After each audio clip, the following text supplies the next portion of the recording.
Welcome to everybody. It seems like there's a few people who've joined us from outside the university, so I'll just introduce myself. I'm Eric Seaman. I'm the chair of the history department. Thanks so much for coming today.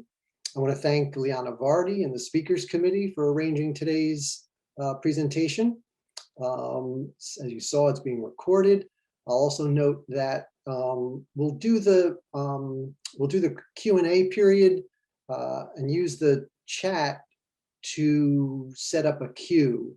So if you have a question, but just because we can't see the whole, everyone at once, there's more people than can fit on one screen. So if you have a question, just you can just put your name in the chat. Just say you have a question, and I'll take those in order. So I want to welcome Nicholas Githuku today. Dr. Githuku is assistant professor of history at York College, CUNY, where he teaches classes on Africa, the Atlantic slave trade, decolonization, and world history. He's also a distinguished visiting scholar at UB's Center for Diversity Innovation. He got his PhD from West Virginia, and he is the author of several chapters and articles, including an article in Groundings, a journal of development, Pan-Africanism, and critical theory.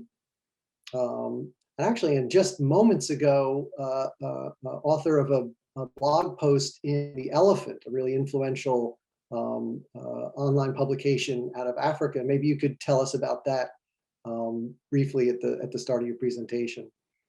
His book, Mau Mau Crucible of War, Statehood, National Identity, and Politics in Post-Colonial Kenya, came out from Lexington Books in 2016. And this year, Lexington will publish his edited collection, A Tapestry of African Histories with Longer Times and Wider Geopolitics, which includes the essay that we'll be discussing today. So let's welcome Nicholas Githuku.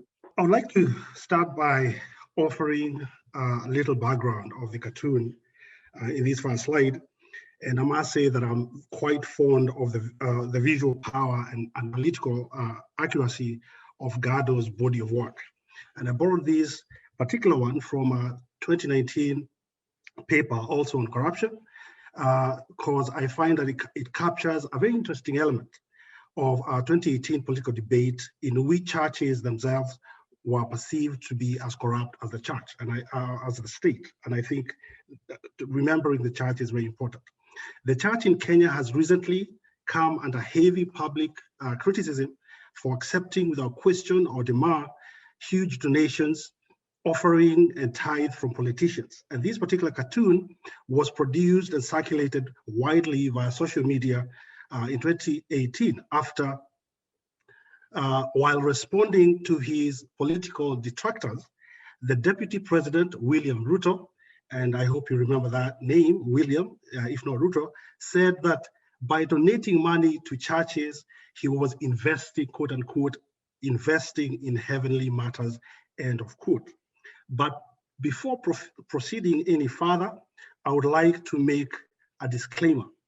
And that is, as a student of contemporary political history in Kenya and in East Africa and elsewhere in Africa, and specifically a historian of corruption, I'm dealing with a fast-moving target or subject. Secondly, the second disclaimer is that I have had to rely, at least for this presentation, on highly unusual sources for an historian.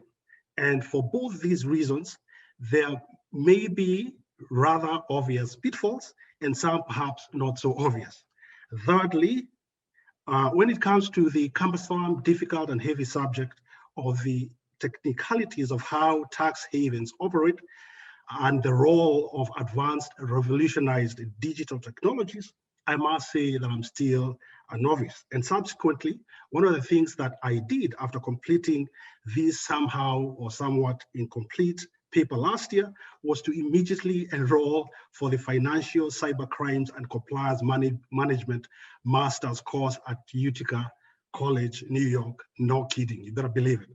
But of course, I decided to come to SUNY UB last fall because the offer was simply irresistible. Lastly, and this is the last disclaimer, is that there is no real chronology that I'm following this presentation. And indeed, I am sort of working sort of backwards, starting with the present, going backwards, if anything, to just ease people who are unfamiliar with Kenyan history, to bring them up to speed. Now, recently, on Monday, 18th January, President Uhuru Kenyatta called a presser at State House, Nairobi, to which he had invited some of the leading Kikuyu vernacular language radio and TV stations. This was a rather obvious attempt to woo the Kenyan electorate, a significant part of which has consistently resisted the so-called Building Bridges initiative, a thinly veiled attempt in partnership with his erstwhile nemesis, the former Prime Minister, Raila Amolo Odinga, also a name to remember, to change the structure and power of the executive branch, popularly known in the East African nation as BBI. The supposed collection of Kenyan views and opinions for this hugely divisive constitutional issue has already cost taxpayers runaway amounts of money, and even more resources are bound to be spent in a contentious attempt to review and amend the 2010 Constitution, the implementation phase of which is still in its infancy. But that's another topic for another day, another time. Let's now fast rewind back to 2020 when the coronavirus struck Kenya. So the presidential presser in January, as part of the expensive and exorbitant campaign and build-up to an elite-led process to amend the Constitution, came less than 8 months after a feared money heist to spirit away funds donated to the government to fight the coronavirus pandemic, less than 2 months after the first case was reported in Kenya in mid-March last year. And note that by 23rd July, the country reported 15,000 cases. And this is how corruption works. There is an opportunity that presents itself, and sooner than later, politicians are already devising ways to sort of pilfer funds. So we're saying this did not stop the Cabinet Secretary of Health, Mutahi Kagwe, from tabling a controversial report before a parliamentary committee claiming that at the end of April last year, barely 6 weeks into the pandemic, at which point Kenya, it's to be noted and emphasized, had hardly reported 300 cases. His ministry had spent a whooping 1.3 Kenya shillings figure, that is 12.2 US dollars. And these, as you can imagine, raised a huge hue and cry. It's little wonder then that Kenyatta's January admission, or slip of the tongue, whatever the case may be, that the government was losing 2 billion Kenya shillings every day, was met by public outrage and disbelief, which was echoed by the man in the slide, that is Reverend Sami Karanja of All Saints Cathedral, who declared in his Sunday 24th July sermon that Kenya had become, or Kenya has become, a nation of thieves. And unfortunately, I don't have the slide, but luckily I had foreseen that, and I'm including some of the things he said. He laments who is going to save the country if the president himself is somewhat implicated in some of these things. And he went on to say that the president had the machinery. He had the anti-corruption people, the public prosecutor, the intelligence service. And so he should be in a position to know who and where this money is going. And the Reverend was not alone in expressing shock and outrage.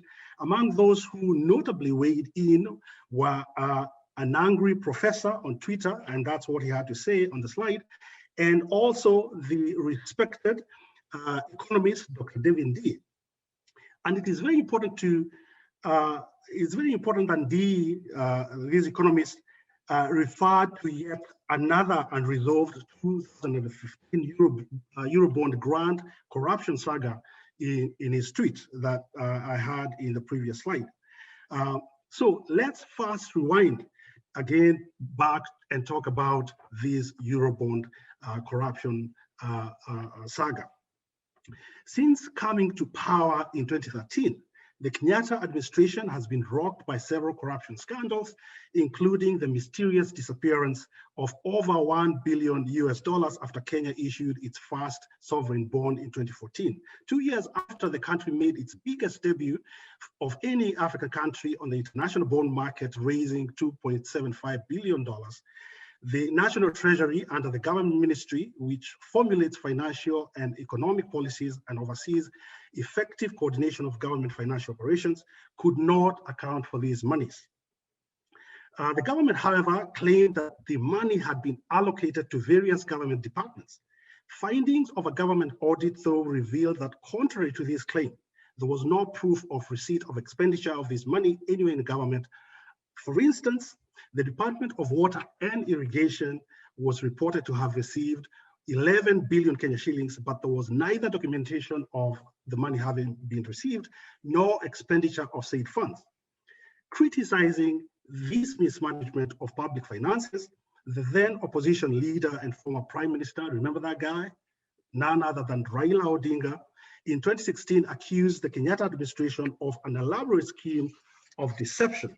According to Odinga, $999 million of the proceeds of the Eurobond was transferred from the government's account with JP Morgan Chase in New York to one with the Federal Reserve Bank of New York on September 8, 2014.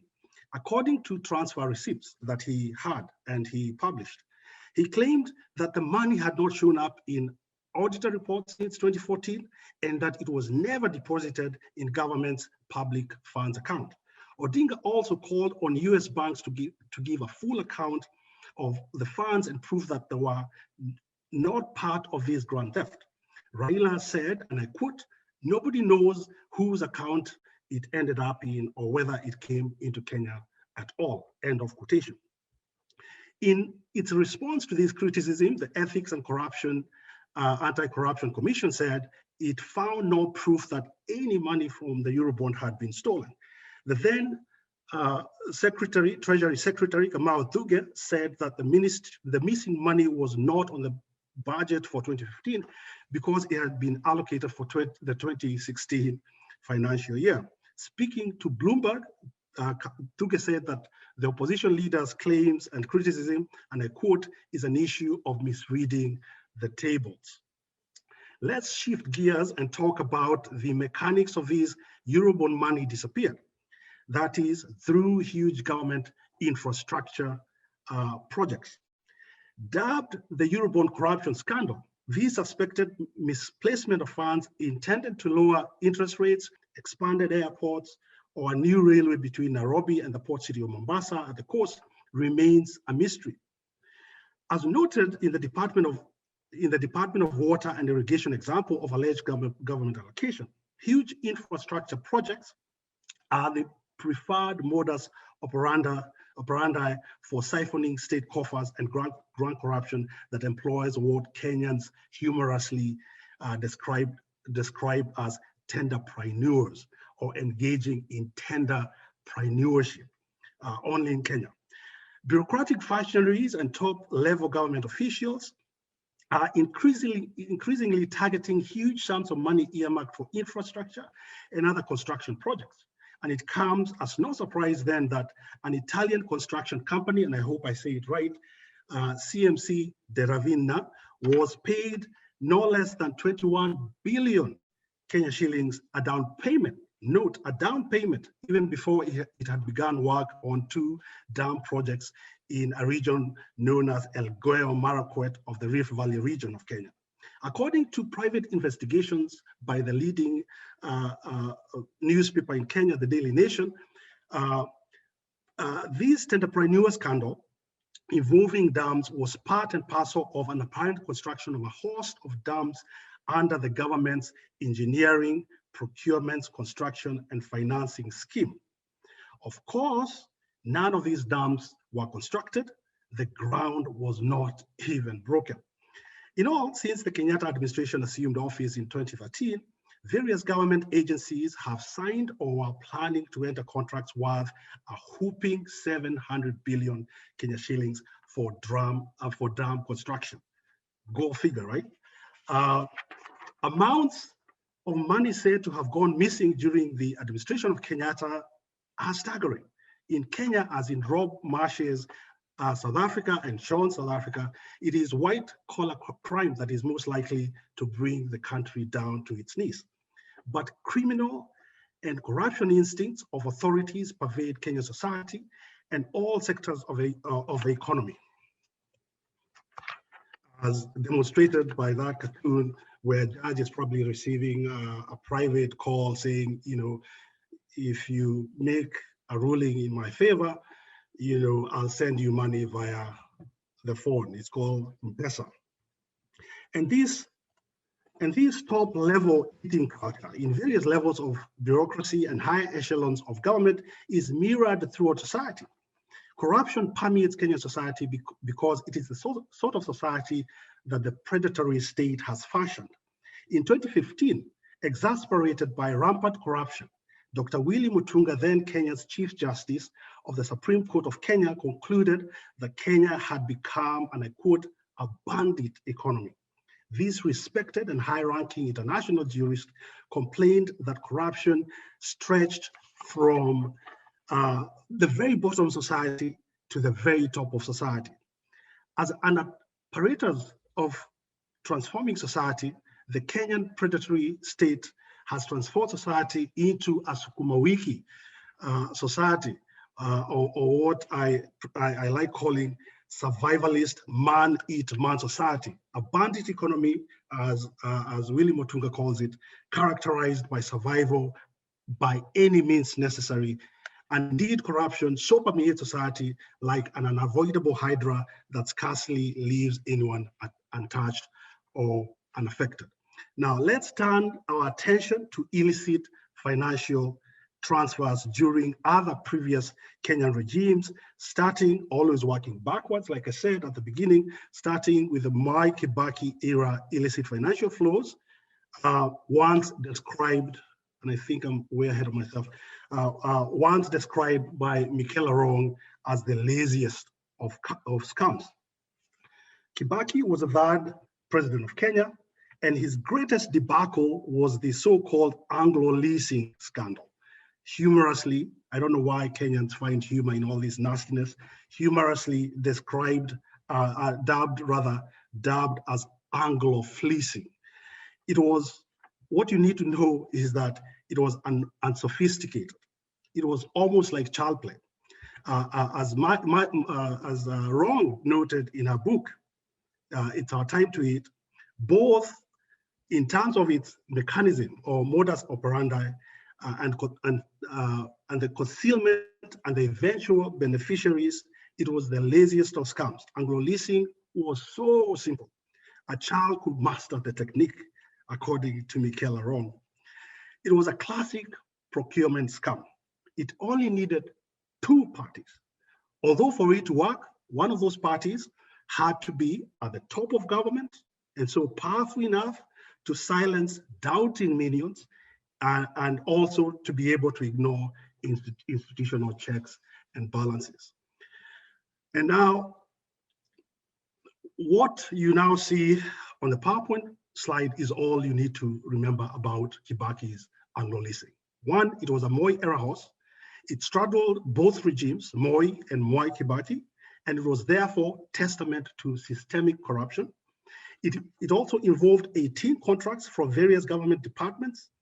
It had been unfolding since 1997 when the first contracts were signed, and again in 2003 with payments being made, wait for it, until May 15, notably after Kibaki had already vacated power in 2013. And lastly, that it cost the taxpayers a gulp-inducing $751 million. Finally, let's have a look at international financial flows in the Moi era.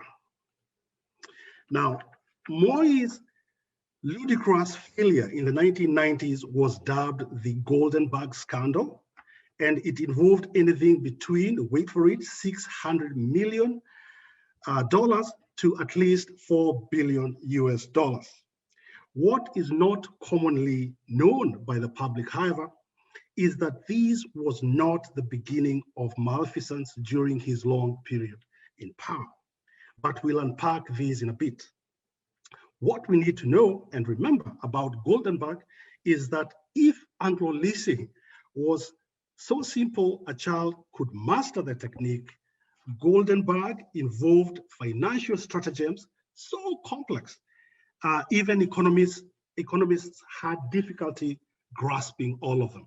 And I want to believe that they still are trying to figure out exactly how this money was stolen. And so I'll forgive readers if, like me, they are unable to follow this web of, of the underground economy of stealing, because it's quite complex.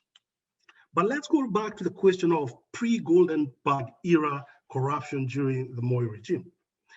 If a lot that happened in terms of illicit financial flows during the Moi era has largely remained out of public limelight, this changed with the election of Kibaki in 2002. Within a few months of being elected president, Kibaki's party, which now controlled parliament and the executive, passed two crucial laws aimed at tracking down on corruption.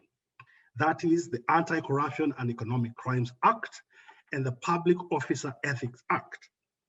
Furthermore, the Kenya Anti-Corruption Authority was reorganized and refurbished with a new name, the Kenya Anti-Corruption Commission, which is now currently the Ethics and Anti-Corruption Committee.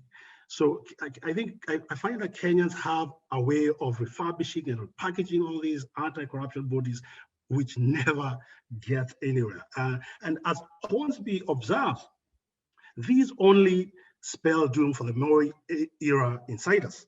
Some of them found themselves facing court proceedings, including Samuel Gishuru, who was investigated for over $2 million paid by IPP Westmont Power into the offshore banks of his shell company, Windward Trading. Others charged in 2004 were ex-minister William Ruto. Do you remember that guy? The guy in the first slide, caricatured by Gado.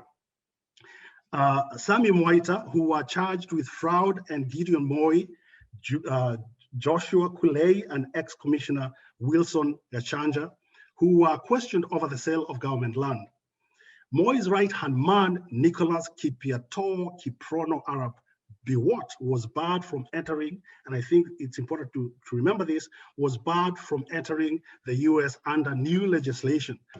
The writing was on the wall. Kibaki's government, even though it did not go after Moi directly, was determined to trace and seize foreign assets of his close associates and longtime insiders such as Kulei, Hosea Kiplagat, who now feeling the heat try to blend into the background to avoid indictment.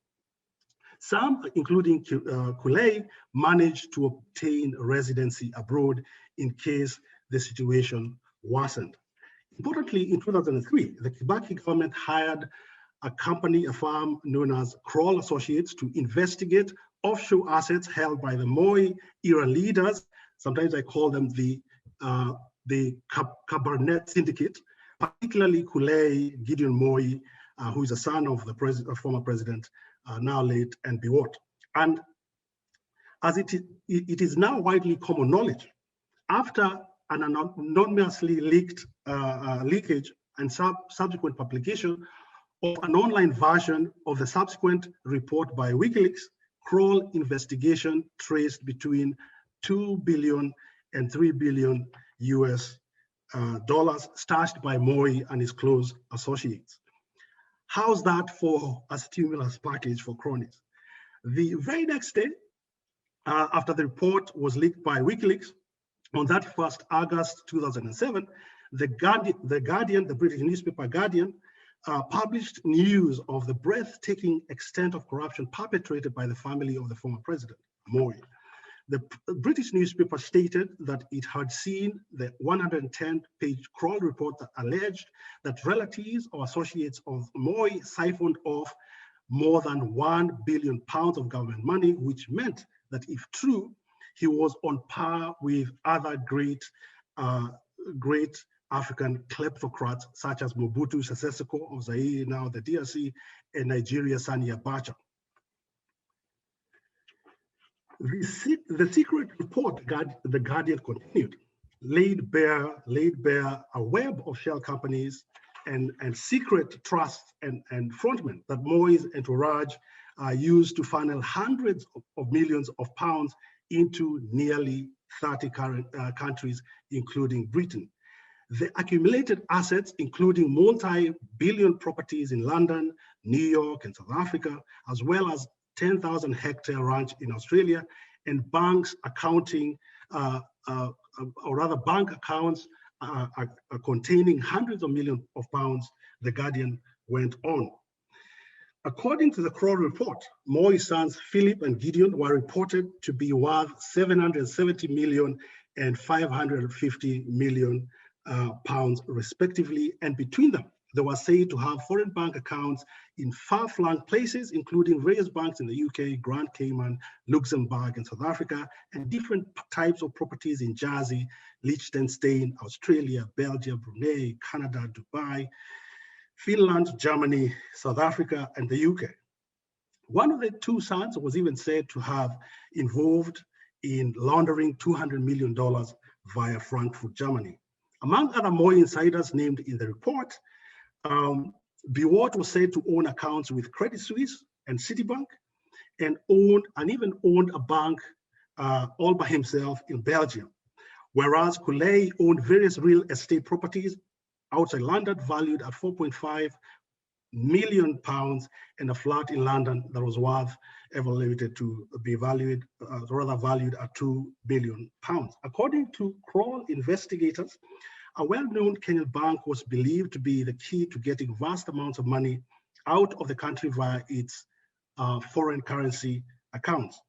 The same bank had already laundered $200 million on behalf of the late Sani Abacha with the assistance of a Swiss-based financier. Numerous of other important names in the Moi administration mentioned in the Kroll report that notes that there were numerous other names in the Moi administration are mentioned in the report that notes that there was a marked flurry of activity noted immediately after Kibaki launches this investigation to preempt the possibility of losing their wealth under Kibaki. Much of this activity included securing local Kenyan assets in overseas territories.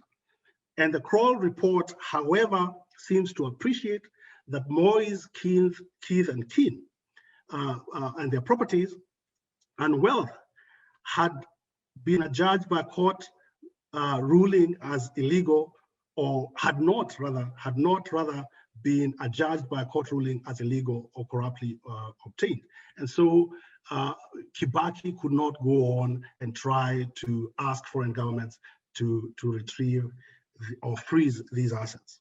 In the meantime, though, the Kroll report suspected that Moi's family and their friends were expected to secure their assets in proven trusts, quote unquote, proven trusts, known to be experienced enough to in hiding pursued assets in a number of select jurisdictions with relaxed money laundering practices, which is what leads one analyst to say that corruption cannot always be blamed on African kleptocrats, because foreign governments that oversees these tax havens are also complicit. Whatever fears the carbon net syndicate might have had were nonetheless relieved, because soon after the Kibaki investigations were launched, the Kibaki government itself in turn was caught up in its own scandal that was called Anglo Leasing, which involved awarding of huge government contracts to bogus inexistent companies, most of which, about 20 of them, that were in Britain. As a result, none of Moi's relatives, close associates, and business partners was prosecuted, and no money whatsoever was recovered. If anything, from the outset, the making of the Anglo Leasing scandal appeared to bear all the hallmarks, especially in its setup of having been a Moi era brainchild. Having not set it up, Kibaki government novices, some of whom had previously served in government, stumbled upon it, fell for it. I bet it must have been very tempting. And in their harebrained attempt to follow through, they caused the scandal Anglo-Leasing. And so there we are.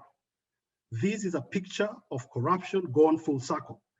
And it reiterates the double fact that high corruption in the country is deeply entrenched in the bureaucracy and is therefore institutionalized and is systemic. But briefly, and bear with me as I conclude, let's touch on the implications of institutionalized and systemic corruption in Kenya and elsewhere in Africa. Alluding to Kenya's repugnant systemic morass of corruption, John Githongo, the former anti-corruption tsar and whistleblower, who served in the first half of Kibaki's first administration as the governance and ethics permanent secretary, sadly observed in a public personal statement on 2nd May of 2019 that I will sort of paraphrase. The Anglo-leasing model of misappropriation of resources from the Kenyan people has continued unabated since 2001. And since 2013, the plunder of public resources accelerated to unprecedented levels in Kenyan history since independence. Increasingly, the economic, political, social, and very personal cost of this plunder by officials in positions of authority was borne by the Kenyan people directly. Writing about the Kibaki era, and this also is building up on the Githongo statement, so that we see what siphoning all this money and taking abroad implies for ordinary Kenyans. I would like to quote a Michaela Wrong quote in her book, It's Our Time to Eat. Again, I'm paraphrasing.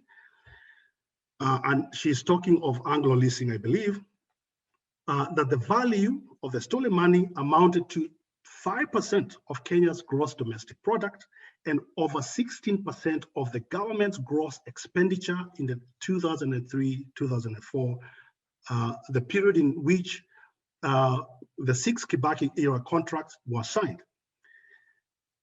It easily outstripped the country's total aid that year, that stood at $521 million and represented 3/4 of the amount the hard-pressed Kenyan diaspora annually sent back home. The campaigning anti-graft organization Mars Kenya would later calculate that the funds involved were the equivalent of 68% of what the finance ministry allocated to infrastructure in 2006, and 37 times more of what it allocated to water projects in Kenyan arid areas.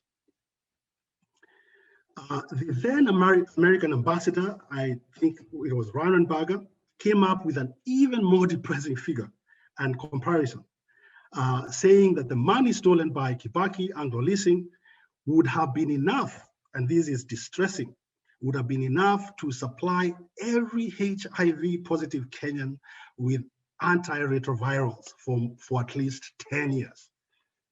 Let it suffice to say that the rise, expansion, and concentration of global finance capital in offshore financial centers and tax havens in the 2 core geopolitical poles of Europe and the Benelux countries, Belgium, Netherlands, Luxembourg, and others, Ireland, Switzerland, and Liechtenstein, and in the UK regions or regions of the former British Empire, former imperial territories, or current British overseas territories, is at the expense of developing countries with regard to the provision and access to healthcare, job creation, and poverty alleviation. And as I finally conclude, this outflow and movement of global finance or capital out of Africa without any hindrance of borders deserves pause for us to reflect on the meaning of state sovereignty.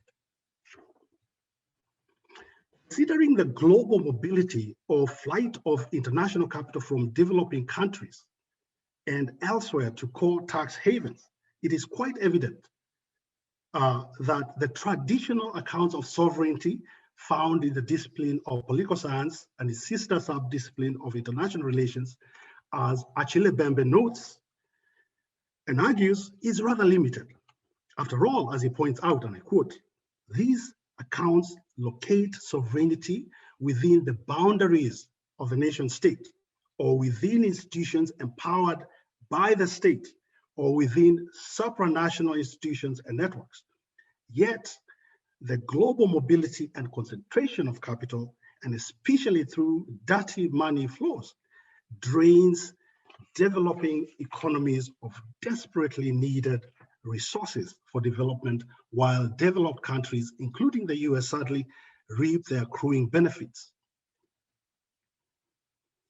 Research by Global Financial Integrity suggests that about 45% of illicit flows end up in offshore financial centers, and another 55% in developed countries.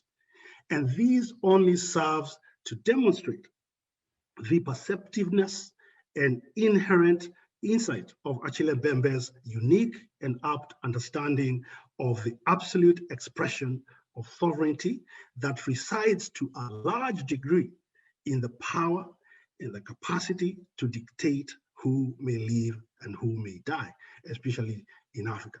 So Achille Bembe is suggesting that these decisions are decided by foreign governments, or entities, firms, banks, right, that encourage this sort of looting of the continent of Africa and other developing places.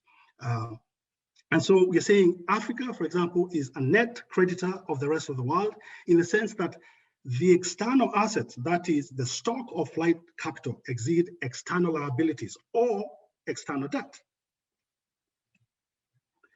The problem then becomes that these assets that Africa holds are in private hands, and not necessarily always in the hands of the African kleptocrats, right? Yet the liabilities belong to the African public or taxpayers.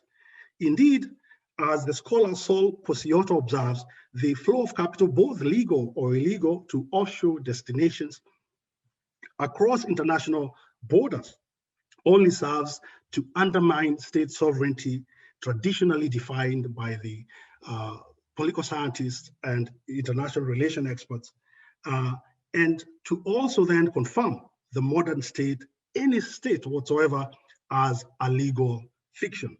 And so the question now becomes, for what? What needs to happen?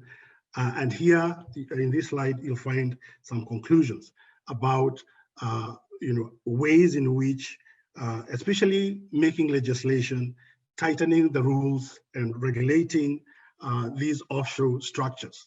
But I would want to finish and end this presentation by sort of saying what else I intend to do in the next few months and years, and that is trying to write another sort of follow-up paper and enter it into these call for papers. And this is also an announcement for any of you who are interested in thinking with me and others about illicit financial flows. So the United Nations University World Institute for Development Economics Research, UNEU-WIDER, has made these call for papers under the topic of detecting and countering illicit financial flows. And I actually, at the end of writing this paper, I felt depleted. I felt like I knew almost next to nothing.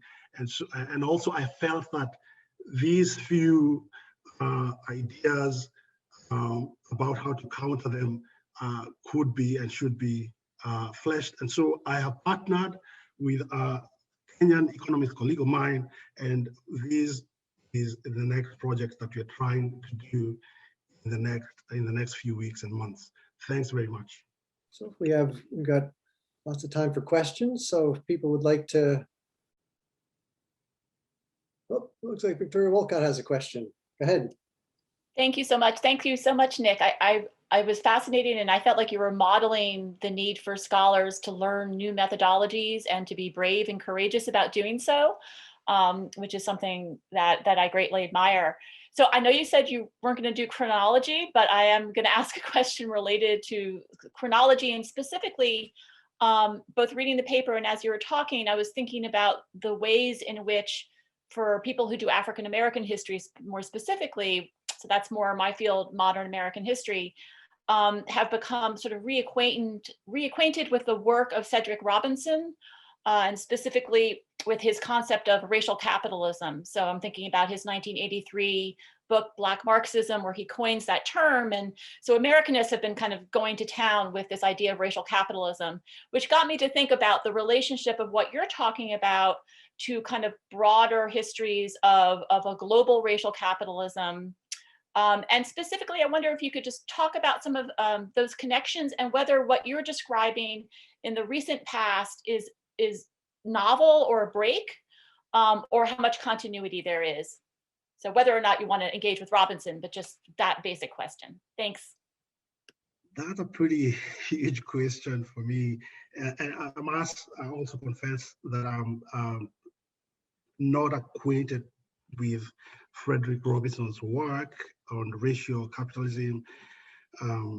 But I think this is a recent sort of, this interest in, capitalism is something that scholars are looking at. And here I'm thinking about Edward Baptist's work. Half of it has now been told, or the work of Julia Ott. And I think we are still trying to sort of put the puzzle together. And this calls for scholars, whether working individually or in groups, and in different regions, to constantly continue their work, but hopefully once in a while look over their shoulder or sideways to see what everyone else is doing, whether someone is studying, say, Southeast Asia, or like I am, Africa, East Africa, and elsewhere. And I think we can speak to each other. I've become myself very interested in American capitalism, so to speak. And the other thing I might also add is that capitalism is different from, say, place to place.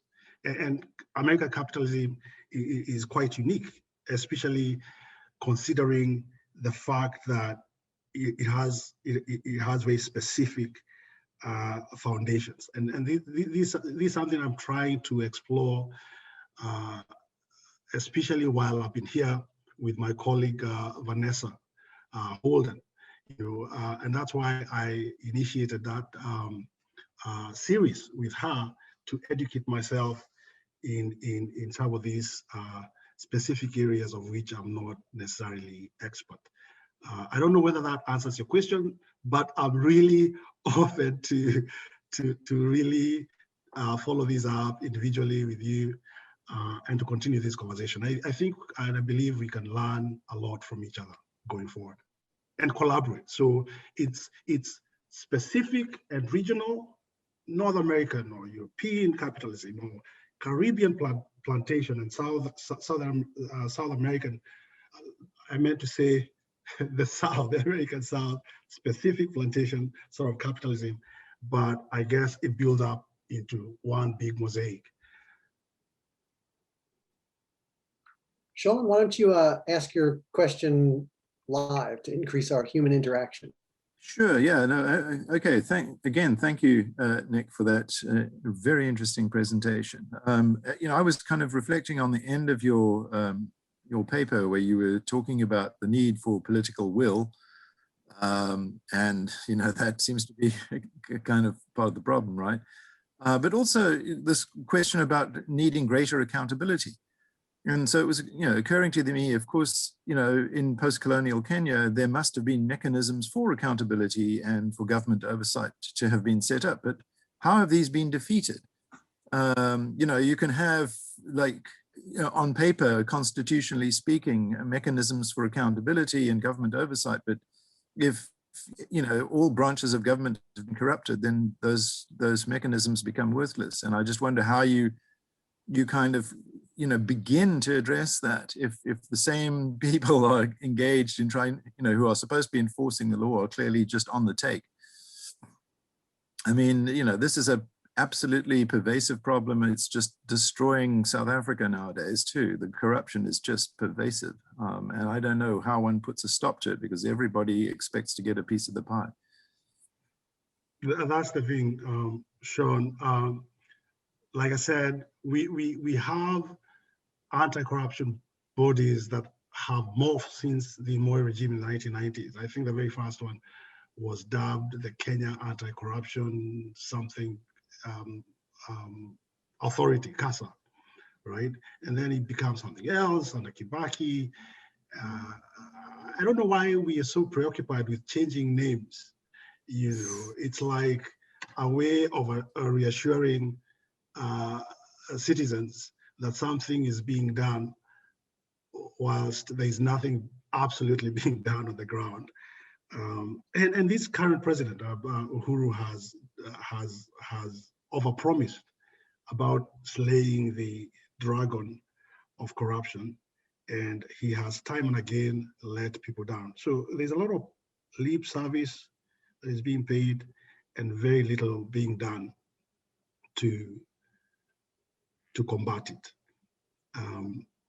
Even when it's the small fish, so to speak, who are caught, they're always behind the scenes working for the big shots, politicians and cabinet secretaries and these old networks of corruption. And so they're caught and then catch and release, so to speak. Yeah, and it's a pity. And I don't know, maybe the problem is so huge that politicians, even presidents, are fearful of tampering with this institutionalized sort of corruption, right? And so at least we are at liberty to take record and speak about it without fear of harm. And that's a step in the right direction. And hopefully you can educate and teach the future generations better, because it might take more than one generation to turn the Titanic back around. Good, thank you. Looks like Paul Banda has a couple of questions. Paul, would you be willing to ask those yourself? Okay. Thanks, Nick, for a very good presentation. My first question was, I was looking at the names of the politicians that you mentioned. If we follow the chronological order, we're talking about Moi, then came Kibaki, then we're talking about Kenyatta, the William Rutos. But when I look at those names, I look at people who have been in office. People still vote for them, even if they are connected with all these cases. So I'm saying that, is this something that is now acceptable in Kenya, that yes, these people, they are corrupt, but people still vote for them because it's now part and parcel of Kenyan political or social and economic life? Is this something that is going to change? That's my first question. And then the other question I asked was on looking at some of the reports that you referred to, like the NO report and the other reports. All of them look like they are authored by Kenyans. So my question was, why should we trust in these reports? Who authorized the publications of these reports? Do these people not have their own biases? Should we just follow what these reports are saying because they are authored by someone in the US or in the UK? Can we not trust what the Kenyan government is saying? Thank you. Yeah, I was wary of inviting Paul Banda, who is an old graduate colleague of mine from West Virginia University, trust him to always ask difficult questions, and they come in twos or threes. But anyway, thanks, Banda, for that. Speaking to the first question about these dynasties, political dynasties of Moi, Kenyatta, and Mwai Kibaki, right? You know, they'll steal time and again, and their followers, whether they're Kikuyu or Kalenjin, or now, even now that Raila Odinga is in the mix with Uhuru Kenyatta, Luos will not do anything, and will always elect them. So there's the perception that, first of all, when these people are in power, somehow because you belong to a certain ethnic group, you'll benefit from that. But it also comes with, each of these guys that you mentioned has a vast network of support that is beyond even their own ethnic groups, right? And these are people who know that once they dip their hands into the cookie jar, obviously there are financial benefits that will definitely accrue. So that's one. So never underestimate the power of money to change how people talk, their opinion, or how they vote. So that's one. Secondly, there's this idea, there's this fear that we've been fed as Kenyans, that we cannot allow a certain group or a certain individual to get into power, right? And so we always support our own, even when we know that they are dyed-in-the-wool criminals.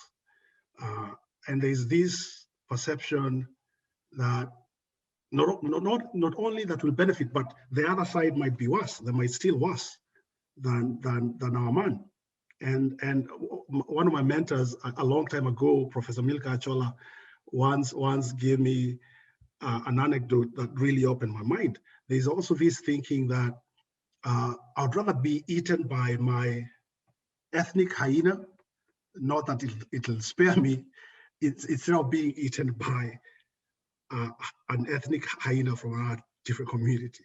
So I hope that answers your question. And I think it's an important question because in the piece that just came out in The Elephant, the editor gave me a hard time because I felt like if we cannot be the watchdogs, if we cannot hold these people responsible and accountable, then we are also saying that, you know, as long as we continue to condone corruption of our own ethnic elite, the other thing that we are saying is that we are washing off our hands of acting as watchdogs, right? And especially when we participate by voting for them time and again, then we are also saying that we are also culpable, not to the same extent, but that there's a problem there. Banda, let me get you right. So you're saying that reports are written by outsiders like the Kroll report, right? And the reason I think it's for these reports to be thorough and objective so that they are incontrovertible, so that they're genuine, so that they're accepted. And also it's a question of expertise, I think, right? Some of these expert consulting firms like Kroll and others have been in this business for a very long time. The Kroll report itself was commissioned by President Kibaki when he came into power in 2002. Did I share it with you, Paul? It's very well done. And the first thing actually, this is the reason why I was trying to join the cybercrime and financial management class at Utica, was how impressed I was by the report. That's a very important expertise to have. Thank you. Good, looks like Claire's up next. Yes, so thank you very much for the talk as well as the pre-circulated paper. You had mentioned, for instance, how straightforward in some ways the Anglo leasing scam is, how straightforward the Anglo leasing scam is. And then you also referred to the more complicated ones that can be difficult to understand because of the financial maneuvering and the technology that's available. And then thirdly, the sums of money you're talking about are really sort of hard to wrap your head around. They're so enormous, which makes me think about teaching in these areas to undergraduates and graduate students as well, right? And sort of cutting through the complexity of that.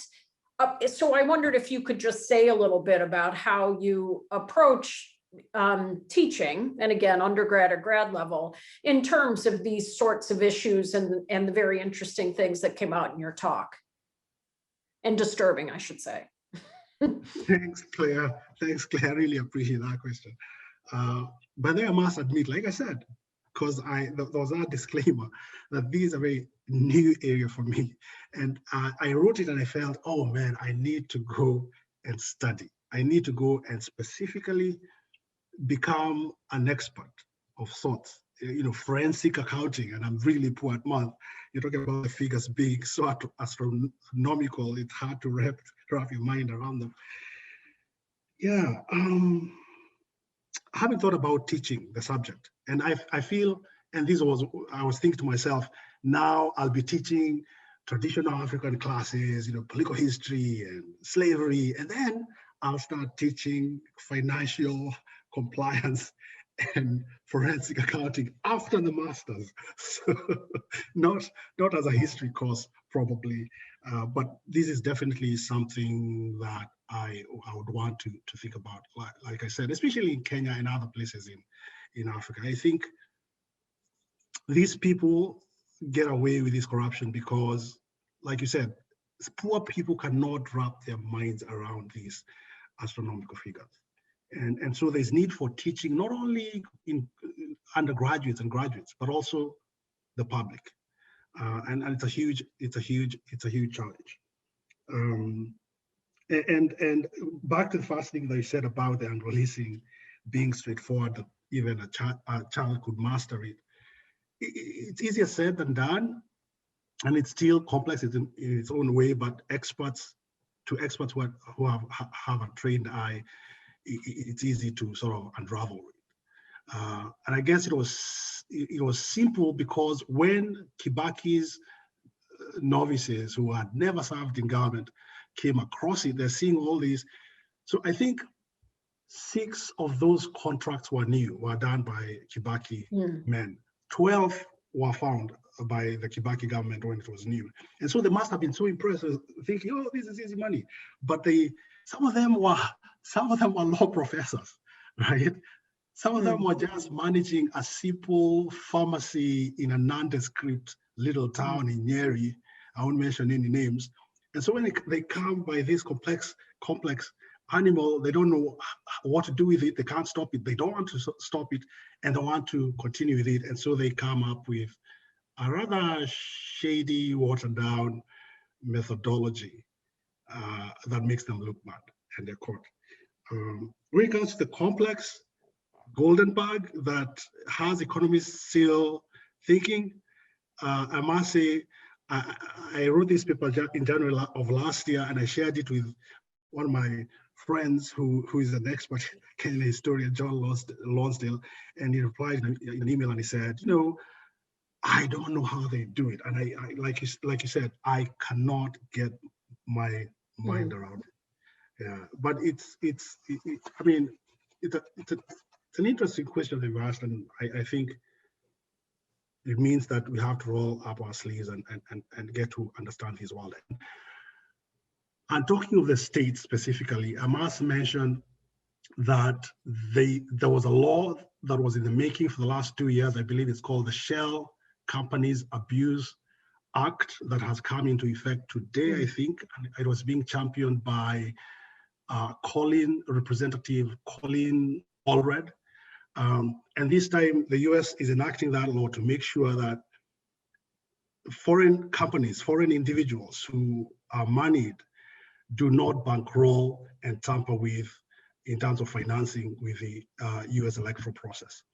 So I can only imagine the danger of all these tax haven finances is not just bad for African development, but it's also dangerous for democracy, whether in the States, Europe, or back home, because people can buy legislation that favors them. People can buy government decisions that favor them. People can buy an election, and so these are subjects I encourage everyone to at least learn about, at least the basics.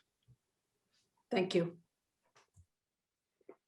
Looks like we have a question from Maina Mutonia. Would you be willing to ask your question in person? Yes, thank you, Nick, for your presentation.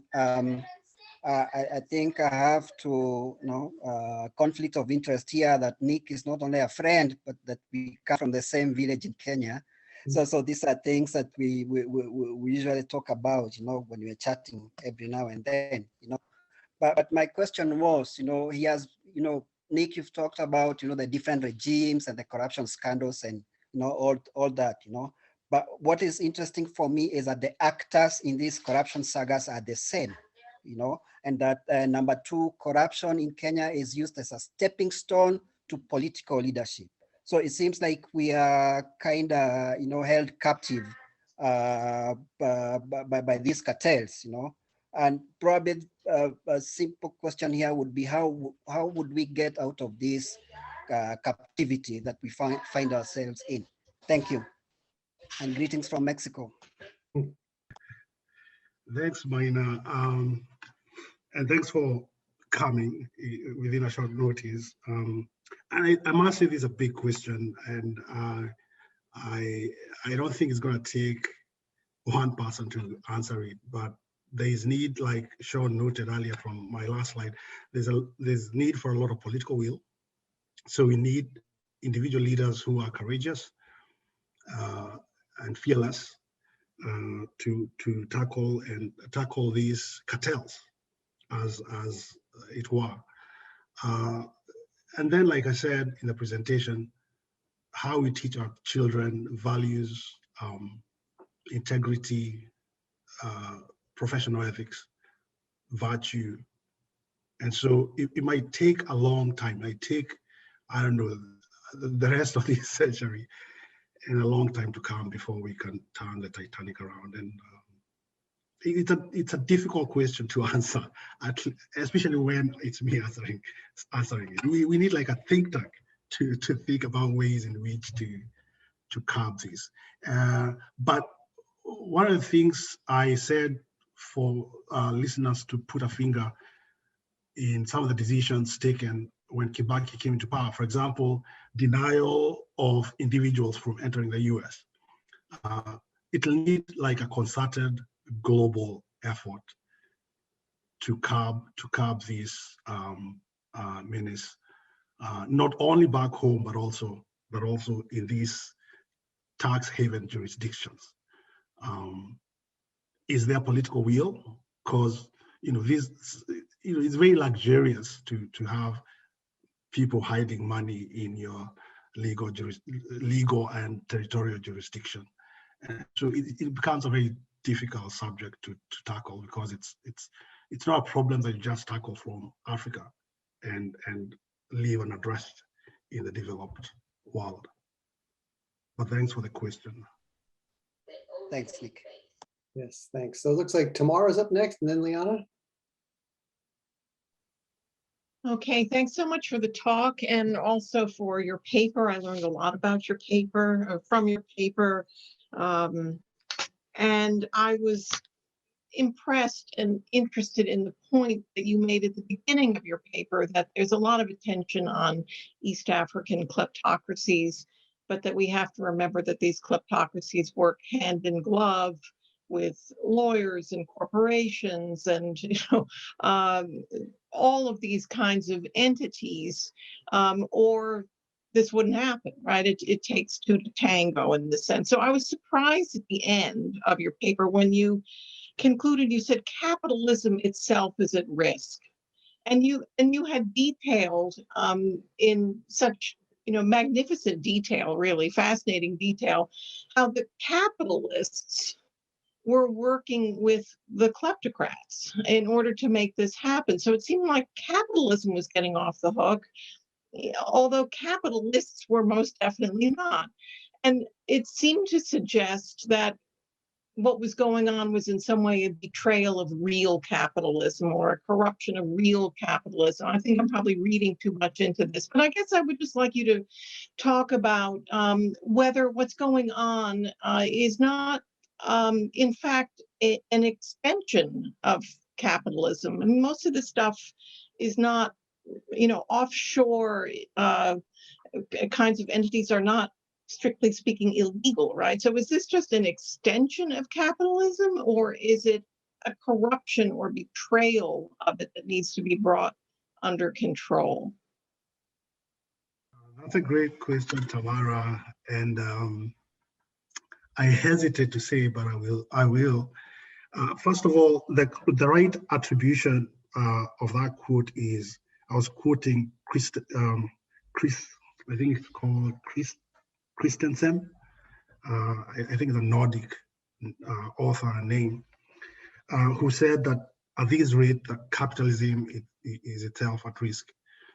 And I think we've reached an era in the evolution of capitalism where greed and lack of responsibility and accountability has been thrown out of the window.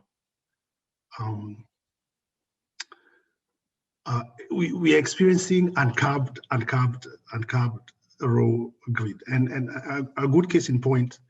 And I must say that this was the beginning of my interest in capitalism and the history of capitalism as a student of capitalism. The financial meltdown sparked by the housing bubble in the US. That's the first time I said, this is interesting. I stopped and I was like, I would like to learn more about how capitalism works. And I can't say that I'm knowledgeable in the field. I'm still learning a lot. I think when you look at how the global financial system operates, I think it should be a warning sign, right? Not only for this particular industry specifically, but also capitalism, wholesome. We need to stop and perhaps ask ourselves as global society where we are headed. I've not always been a great fan of capitalism, having historically been twice or doubly a victim through first of all the slave trade, which I've learned a great deal about since I've been here in the US, and especially since I started teaching it as a taught subject at your college, and secondly, as a colonial subject, not necessarily me. I'm not that old. Seeing the kind of effects that African society is still having to deal with as a result of the brief period of European colonization. And so we might actually, and I wear two hats. I am a scholar and an activist. I believe in scholarship and research being able to produce solutions and strategies to fix what's broken in whatever realm, whether it's the social dynamic of society or economic or political. So maybe capitalism needs a rethink and a fix and reforms. But thanks for the question, Tamara. Okay, Liana, go ahead. Yeah, I guess, thanks. I too learned a lot from your paper. I was somewhat confused about the historical context, and I want to say that I'm still frustrated because I'm not a Kenyan voter. We are not part of a think tank. This is not political science or economics. So I was hoping you'd help me think about this historically. And one of the questions, for example, is something that you made a point of discussing, which is who is driving this? You said that there is a... Sorry, who is doing what? Who is driving this corruption? Is it coming from the developed world, and then does it hark back to colonialism or imperial, whatever you want to call it, or is it something that emerges in continuities with, I don't know, I'm going to say this word, but I don't know if that's acceptable, but tribal and ethnic allegiances within these African countries? I mean, where is the starting point, as it were, historically, that you see, and is this interaction between global greed, as it were, and particular forms of greed that developed, let's say in Kenya in particular? I was really, Liana, I was really hoping to hear different.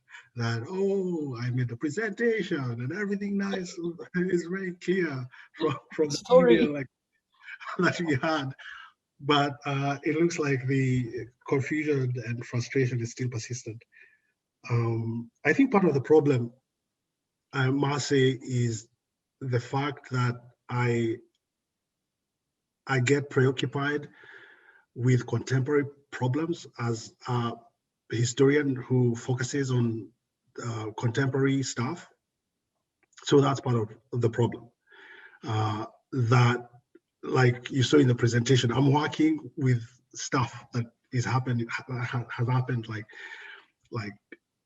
1, 2, 3 weeks last month, and then working backwards. And then I don't go far enough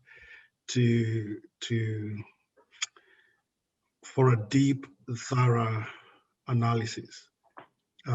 But I think to provide the historical context, I would say that I'll do a better job in terms of my approach.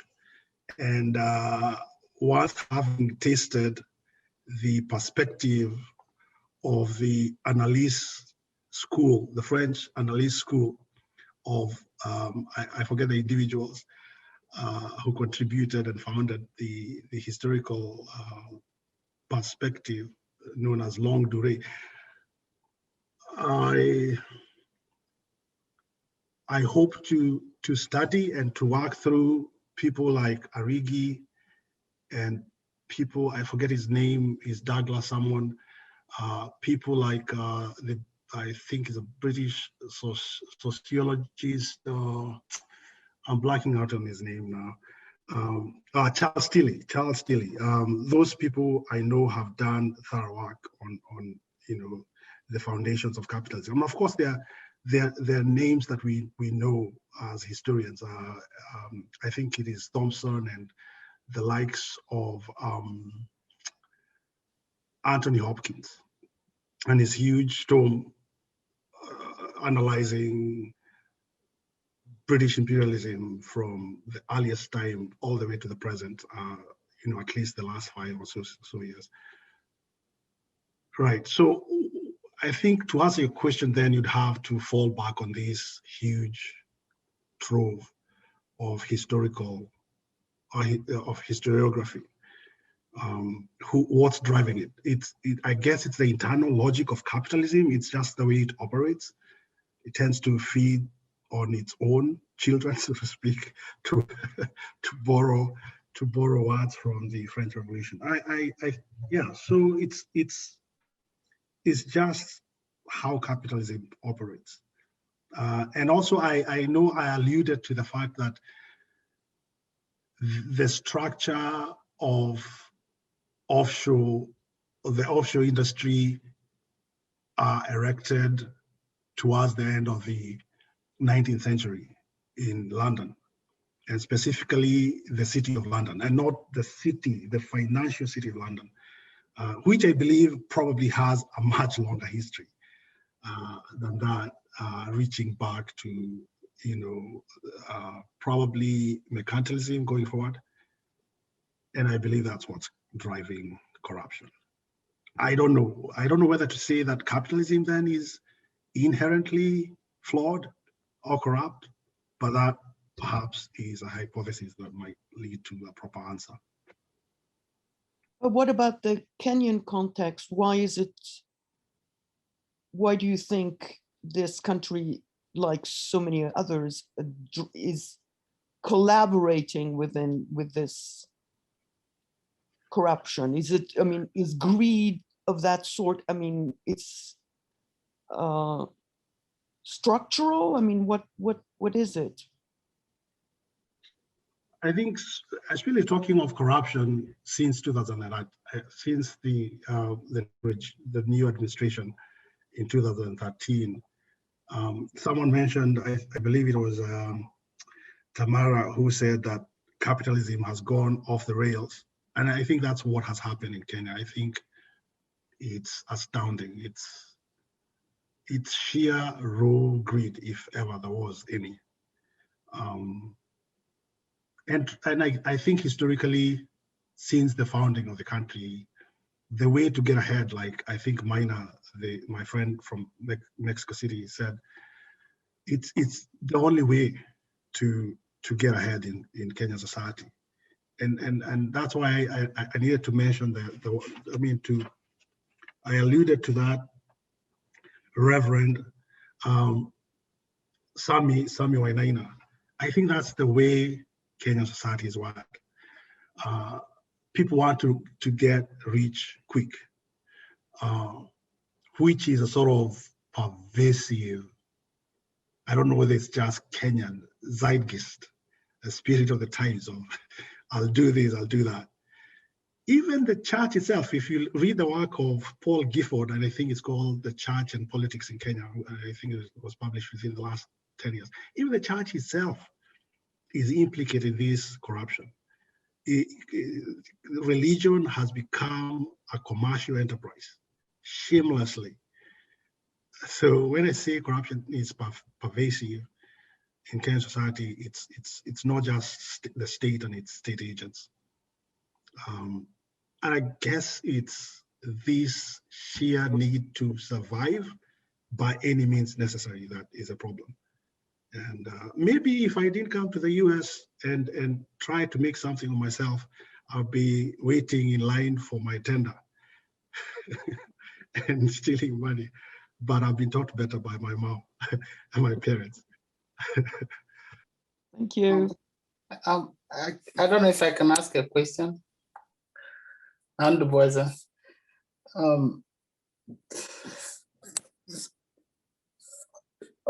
Githuku, I was wondering if you were to draw an arch between this talk and your first book. Come again, Professor Barr?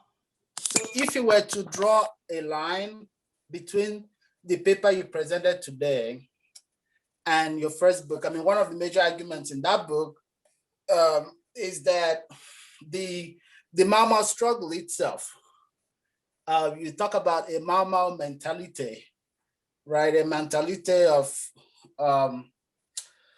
a struggle, contesting this against the state, fighting for popular democracy, that goes into, through much of the post-colonial, from the 1960s all the way to 2013, some of the case studies presented. And that basically you argue in your book that the immediate post-colonial African elite merely replaced a kleptocratic British colonial government. And the central question there was, of course, land was the major resource, but it quickly shifted to other important resources. And now we're looking at, mega millions of dollars, sort of state fund as this other resource that also affects ordinary Kenyans. So if one were to sort of draw if we were to frame this phenomenon that you're looking at in this paper as an extension of that kleptocratic state that survived or replaced and was indeed produced by the British colonial state. What would that analysis look like? Thanks, Dr. Ma, for this great question. I think it's a very insightful and brilliant question. And that line would be that I felt rather guilty when, because the first book came off my my dissertation, and one of the people in my dissertation committee said, you know, it's rather this way or the other way. It's very binary. You're just focusing on the ordinary people at the expense of all these other publics in between. And I agree, there's a spectrum of perspectives. We don't just have the political elite and then the ordinary wananchi or citizens for whom I was writing the book, as a champion of crowd histories that need to be heard. And so one of the things I was hoping to be able to do after the PhD and the book was then to look at the elite mentality. And that elite mentality has led me now to the inner sanctum of what drives them. To borrow the word from Liana, which is sheer an amazing, breathtaking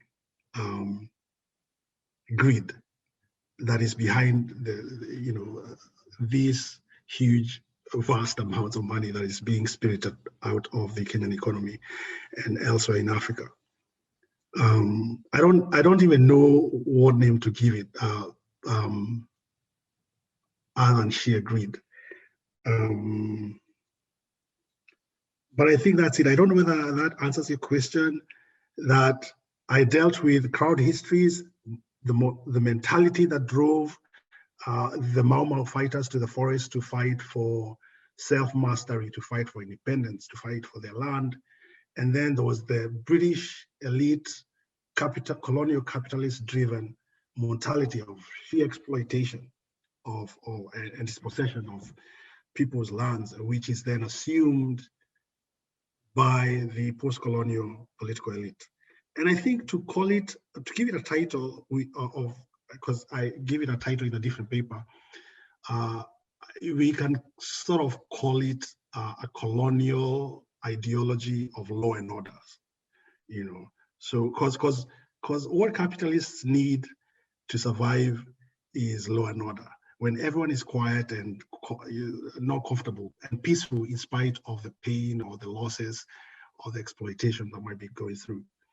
Because the British colonists always emphasized this need for colonial order. But this then has morphed in the post-colonial order into disquiet and disorder. And I think it's realistic to say that Kenya is a ticking time bomb, especially looking at the youth bulge of unemployed young people under the age of 35. 50% of whom are unemployed. I think that's a very dangerous situation. Yeah.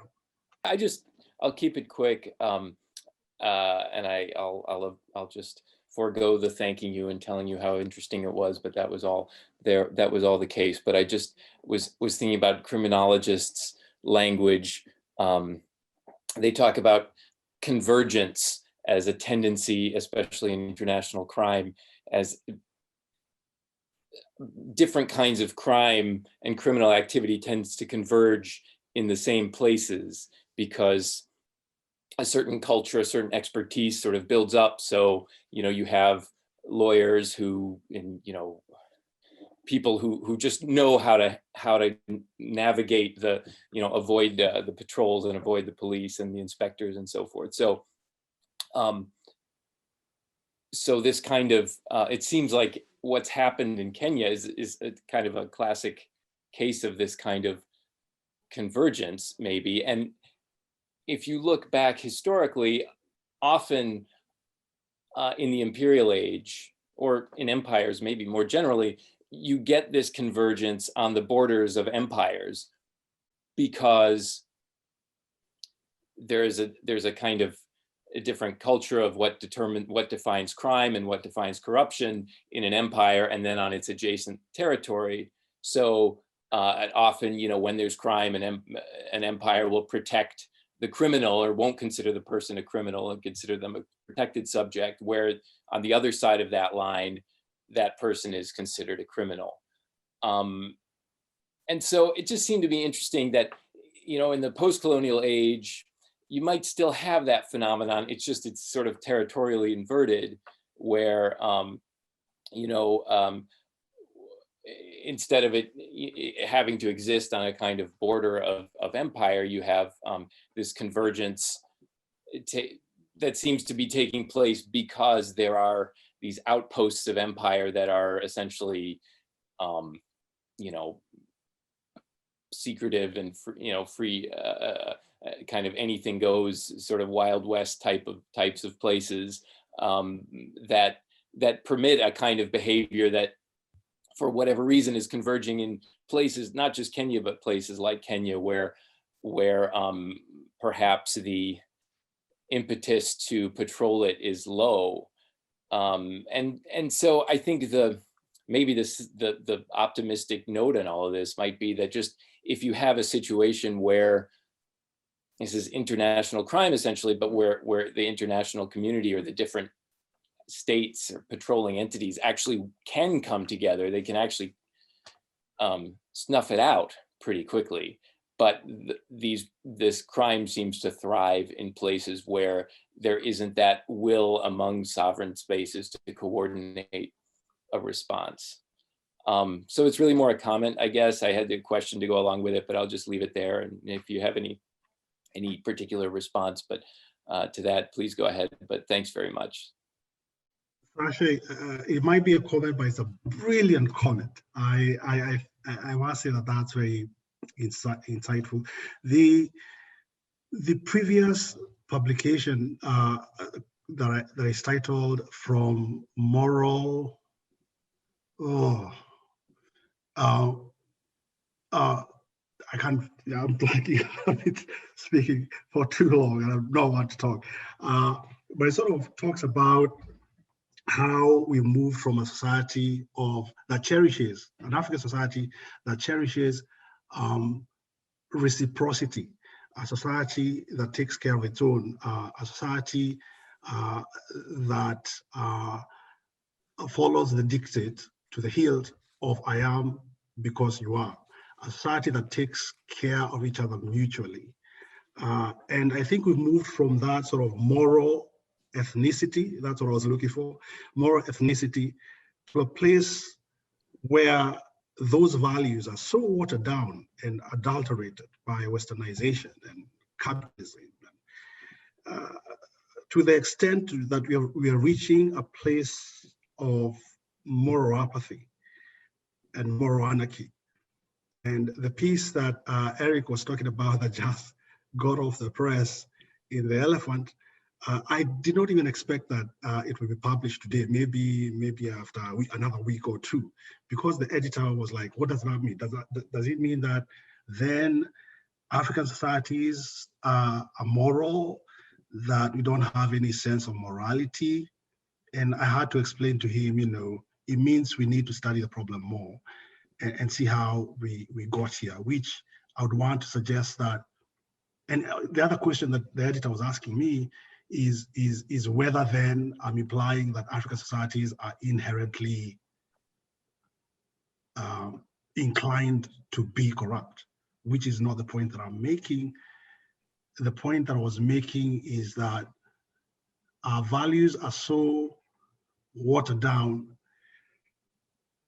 to the extent that that sense of mutual responsibility, mutual obligation, reciprocity is almost fading and does not exist.